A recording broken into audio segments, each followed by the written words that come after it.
د نظم عنوان دی ما با کډه ګرځوله. ما با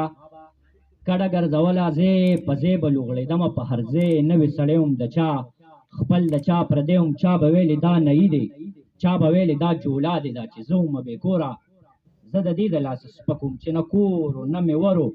نه معلوم راته خپل درو غریبۍ سره مې شر و هر سړی راته وترو چې به کم کلي ته لاړم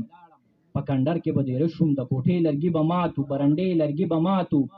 نه اوبه نه به بجلي وه د مالک په دا وینا وه چې ځان له سم را سم که بیا مزې کوه اوسېږه ځان په خېټه مې نهر کو پردی کور مې برابر کو د کوټې لرګي مې سم کړه برنډې لرګي مې سم کړه چې به 2 میاشتې شوې تېرې نو مالک په ویلې روره ته د 2 میاشتو اوسېږي اوس دا کور زما په کار دی ځان له بل چاته غم وکړه. ما به بیا کډه په سر کا زه به بل کلي ته لاړم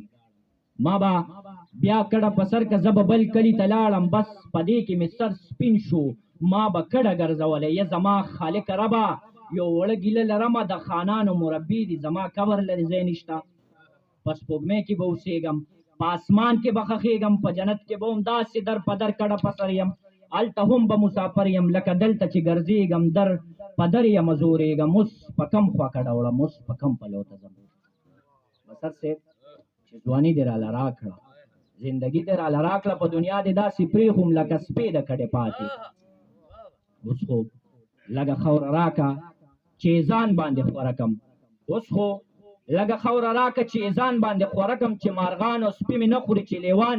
زمري مې نه خوري دغه سوال زما قبول کا چې بربنډ چېرته مړ نه شم. دا د ځمکې خلک څه دي ما به مات کي دا لیوه دي دا چې ته ورته اشرف وې دا چې ټول مسلمانان دي د عزت نه به مې خلاص کی تر جنته به بیا جاړم نه به بیا واپس کېدی شم نه به بیرته چېرته تلی شم. خو ستا د رحم محروم نه یم جماله ستا د رحم محروم نه یم د انصاف دلیل چې کېږي ته تپوس چې دا مال کړې زه به ډېر په عاجزۍ ویم زه به ډېر په بېوسۍ ویم زه عزیر به داسې وایم